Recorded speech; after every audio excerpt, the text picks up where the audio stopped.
paghahanda para sa mas simpleng State of the Nation address ni Pangulong Ferdinand Marcos Jr. Sinimulan na ng House of Representatives. Ang Palasyo Malacanang iginiit na walang constitutional crisis kasunod ng patuloy na tensyon sa Senado. Ang punong ehekutibo naman nais na ayusin muna ng mga senador ang kanilang gusot bago magpatawag ng special session. Kuha tayo ng mga detalye sa pag-uulat ni Bombo Annalise Soberano.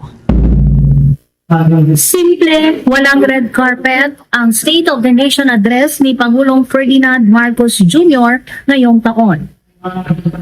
Ngayong araw, sinimula na ang paghahanda para sa ikalimang sona ng Pangulo na gaganapin sa July 27, 2026. Sa unang interagency coordination meeting, sinabi ni House Secretary General Attorney Cheloy Garapil na simplicity ang magiging tema ng SONA ngayong taon. Ayon sa kanya, wala ng red carpet at mahahabang gown at hinikayat ang mga dadalo na magsuot ng simpleng Filipiniana ngunit angkop din na kasuotan. Dinaluhan ng mga kinatawan mula sa House of Representatives, Senado, Malacanang, mga ahensyang pangseguridad at lokal na pamahalaan ang pulong upang talakayin ang seguridad, protokol at iba pang paghahanda para sa taunang ulat ng Pangulo sa House of Representatives. Gaganapin ang ikalimang State of the Nation address ni Pangulong Marcos sa Session Hall ng House of Representatives sa darating na July 27. Pakinggan natin si House Secretary General Cheloy Garapil.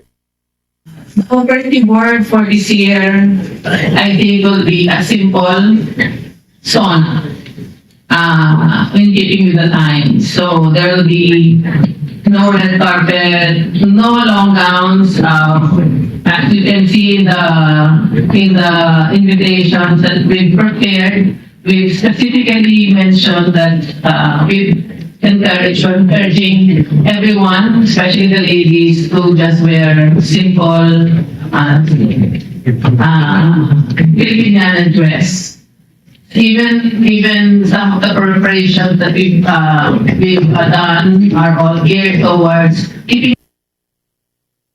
Samantala, sa ibang balita, wala namang nakikitang constitutional crisis ang Malacanang sa kabila ng nagpapatuloy na sigalot sa liderato ng Senado. Ito ang inihayag ni Palace Press Officer Undersecretary Claire Castro matapos tanungin kung posibleng mauwi sa constitutional crisis ang pag-aagawan sa liderato ng mataas na kapulungan, lalo na sa usapin ng special session at impeachment trial. Ayon kay Castro, malinaw ang paninindigan ng ehekutibo na si Acting Senate President Sherwin Gatchalian ang kinikilala nitong leader ng Senado. Sinabi rin ng opisyal na anumang posibleng problema sa pagpapatupad ng mga hakbang ng Senado ay usapin na ng mataas na kapulungan at hindi ng ehekutibo.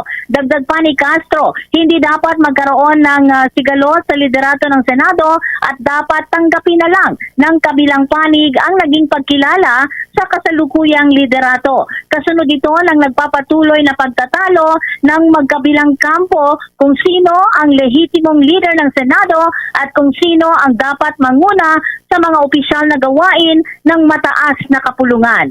Pakinggan natin si Palace Press Officer Undersecretary Claire Castro.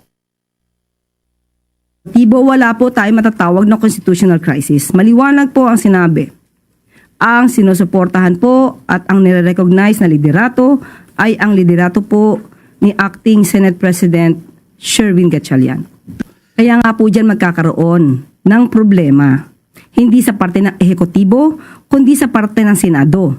So hindi po sila dapat nagkakaroon ng anumang gulo dyan. Kung sino po yung ni-recognize, dapat matanggap na po ng kabilang panig.